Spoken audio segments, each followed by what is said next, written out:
What's up, YouTube? We're going to do an unboxing of this super speed race car by Graupner.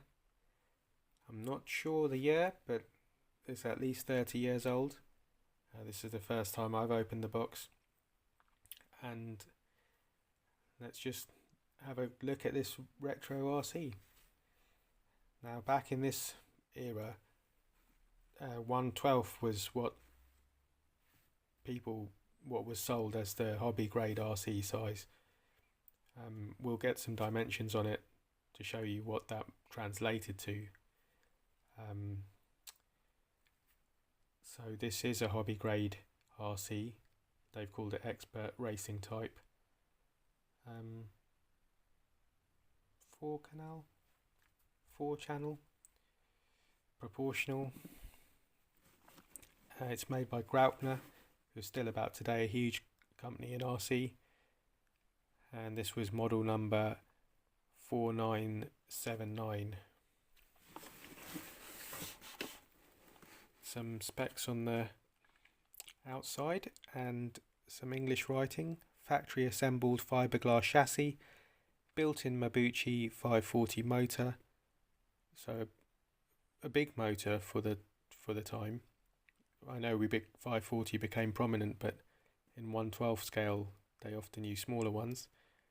Slide type proportional speed controller, polycarbonate die cut pre-painted body shell with colour sticker sheet, a differential gear mechanism and a shock absorb.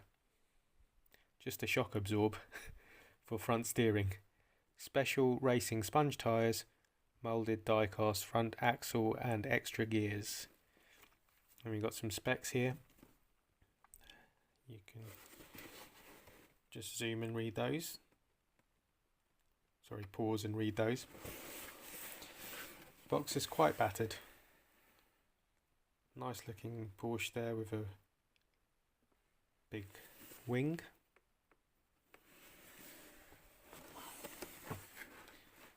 Here's some pictures of the chassis and the car in action. Right, let's open it up.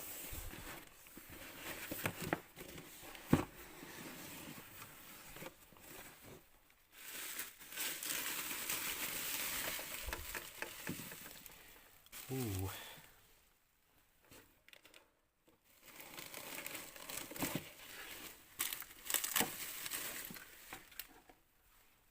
There we go.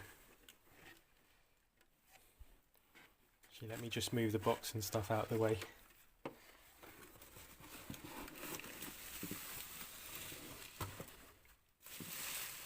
There you can see it better. Quite nice looking with the alloy deep dish wheels.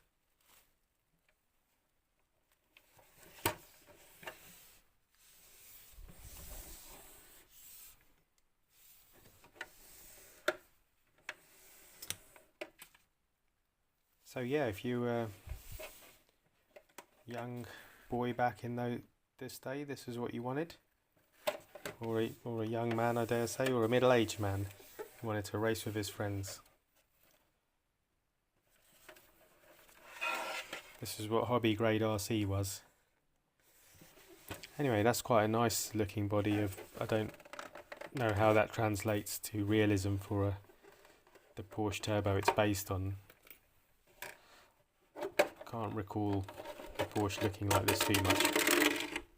Maybe the 959 roughly, or some racing version of that.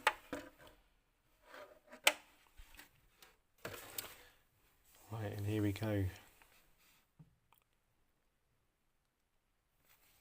So,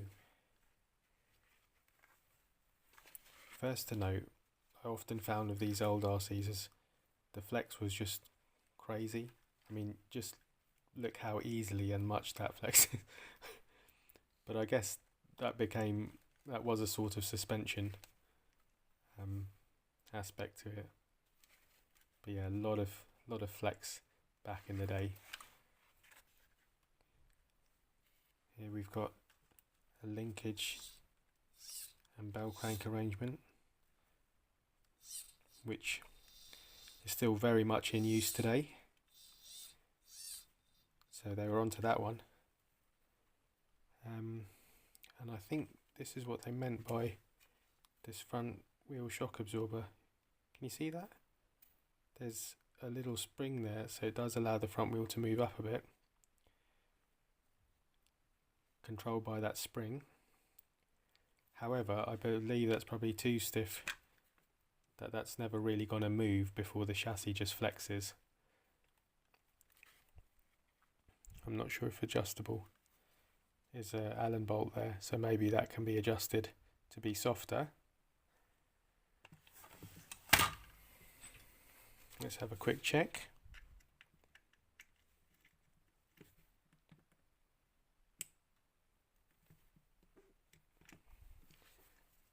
No, not going easily, that. This front bar is quite nice cast aluminium piece, and so are these steering hub arms, so they're nice in alloy. You've got the servo hanging quite far off the side. It's moving around because there's no screws on this left mount. It is put well out the way. You could imagine a modification would be to just stick it on a servo tape to the chassis and lose the linkage and have it directly off a servo, say, for those arms. But maybe for symmetry, because you've got the speed control servo here, a linkage, and yes, they were right, this is a proportional speed controller.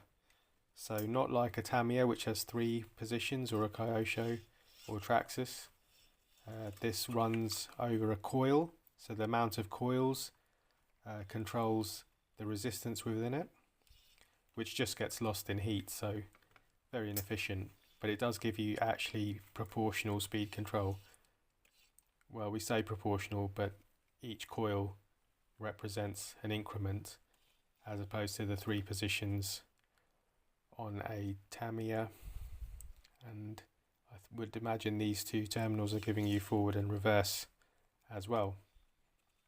That's that. I think there's a battery in it. This is the old style Tamiya plug, so they had gone with trying to make uniform fitments back then. The Tamiya 6-volt plug. Something's fallen out.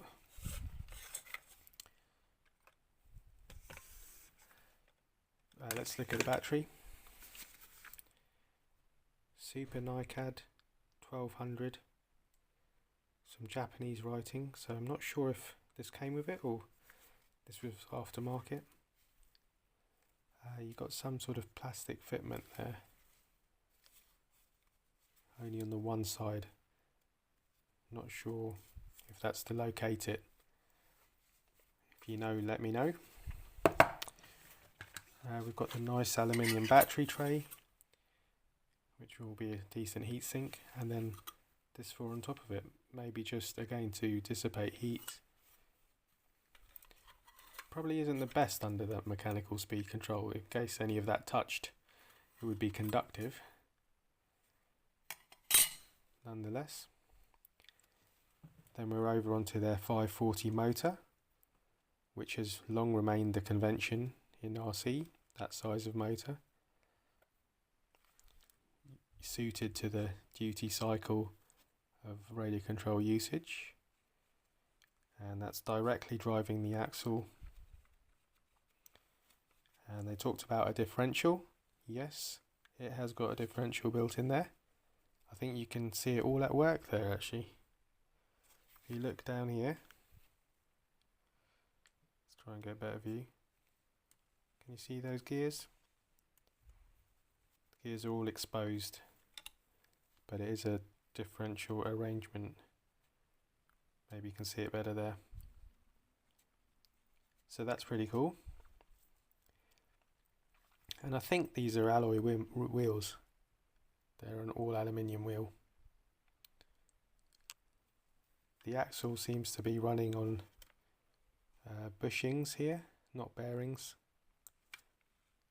So this could have been pre the common era of small ball raced bearings. A loose futile receiver. What's that being held up by? Two sort of wire holders. It's a bit odd. Down here you've got somewhere to mount your receiver switch, and not sure what this is. A big switch, I think. No, some sort of adjustment screw. So a large potentiometer. How have we got that wired up? That's going to the motor and the speed controller.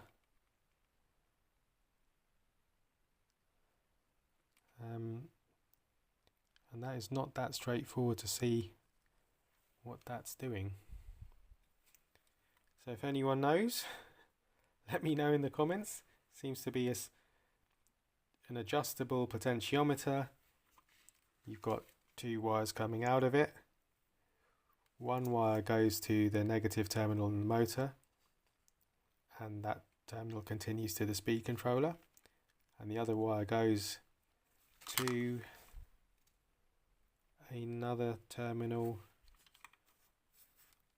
on the speed controller. Right, so that's a mystery, and these tyres are not completely perished. They seem to be of a solid foam type. So I think they talked about rubber on the box, but it's got a foam tyre. Let's look underneath. Ooh, nice shiny stainless hardware. Fiberglass plate and plastic front and rear bumpers. So yeah, quite nicely made thing here, nice proportions. And let's talk about some elements that would have made these compelling performance wise and made them hobby grade as opposed to toy grade.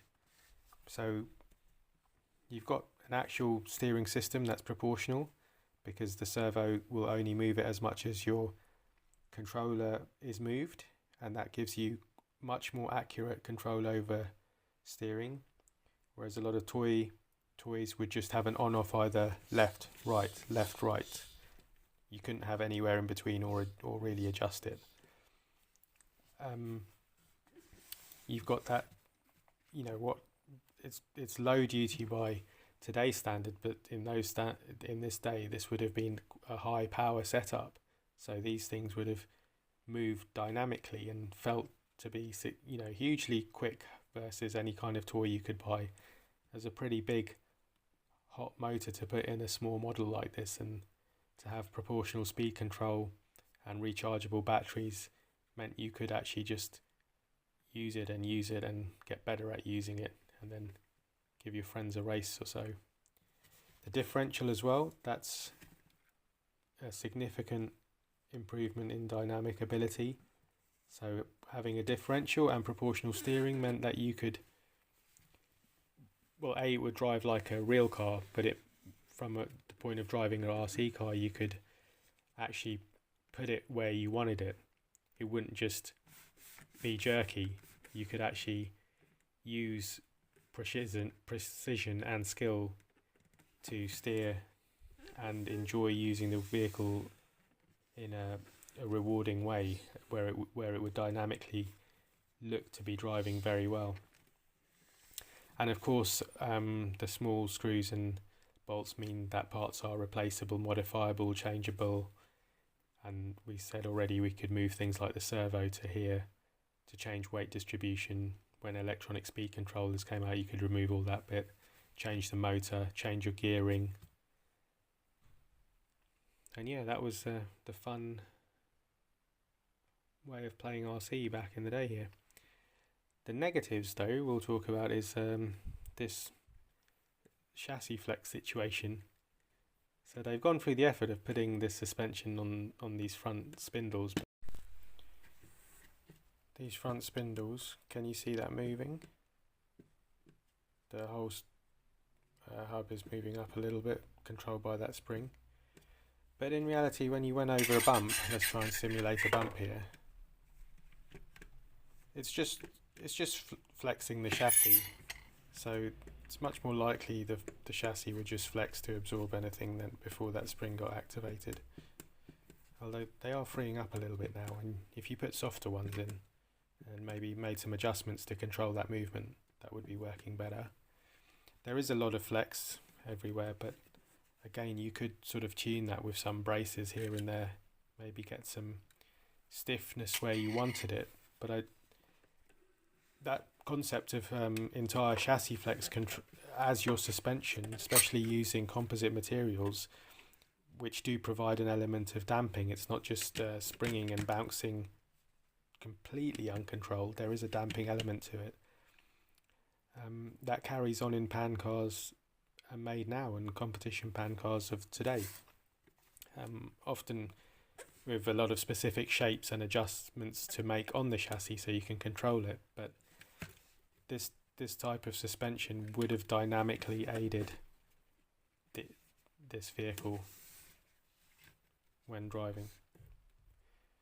So there you have it. What do you think? Let me know in the comments. I think this is quite a nice little collector's piece here. How common were these? Have you ever seen one before? Did you always want one? Did you used to have one? Let us know. How did they compare to the Tamiyas and Kyoshos and niche other brands from the era? AYK.